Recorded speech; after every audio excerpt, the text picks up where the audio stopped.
Charles Barkley is the best, man. He really is. He is outrageous. I think we can all agree he's the best in the business for just talking. It's him and Stephen A. Smith in terms of just ridiculousness.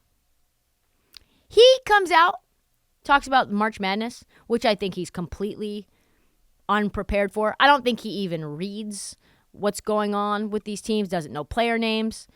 I listened to him talk after a game the other night, and I was like, oh, this is what happens with me when I go on the radio and I haven't had time to, like, research these matchups. He's like, yeah. That Tiger Campbell kid, really good. Jaime Jaquez, great coach. Mick Cronin, tough team, UCLA.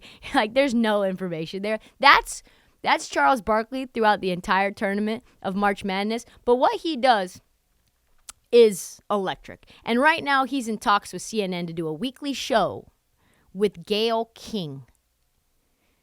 Barkley doesn't want to be on TV anymore unless he goes on with Gayle King. No idea why, but he says this: I'm not looking to get on TV anymore. I just have so much love and respect for Gayle. She's the reason I'm even considering it.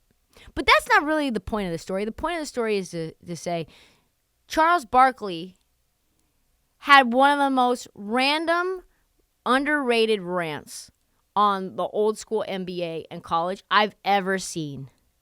He stole the pregame NCAA show when he said this. I mean, it's so much stuff that goes into this. And shout out to all the trainers also. To have, and the guys who do all the uniforms, to get these uniforms cleaned up and everything. 'Cause, I mean, I'm so old. We used to take a shower in our uniforms because, because we flew commercial my first few years. Wait, time out.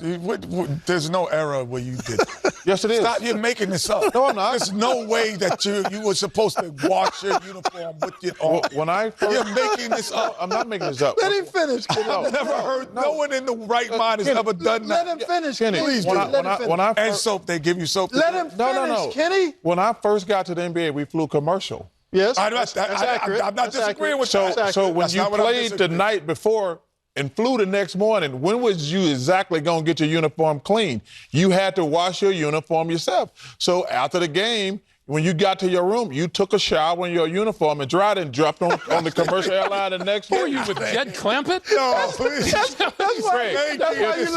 why you had to let him finish. Come on. Yeah, have you ever heard of this in your life, Clark? No. Well, how are y'all cleaning y'all uniform? Y'all playing in funky uniforms?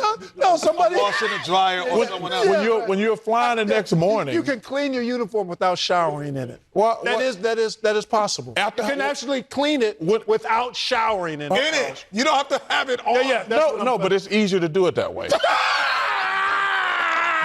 It's easier. It's not. It is easier to do it that way. This man, Charles Barkley, said it's easier that way. Does he not know that hotels have washing machines? Has he ever hand washed anything in the sink?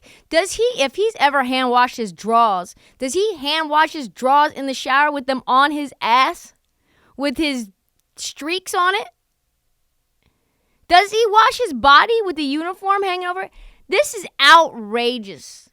I don't think I've ever heard anything more outrageous in my life from Chuck than that. It was the most purely down-home, country-ass shit I have ever heard in my life. So much I need to ask him about if I ever see him. I need a TV depiction of this scene ASAP.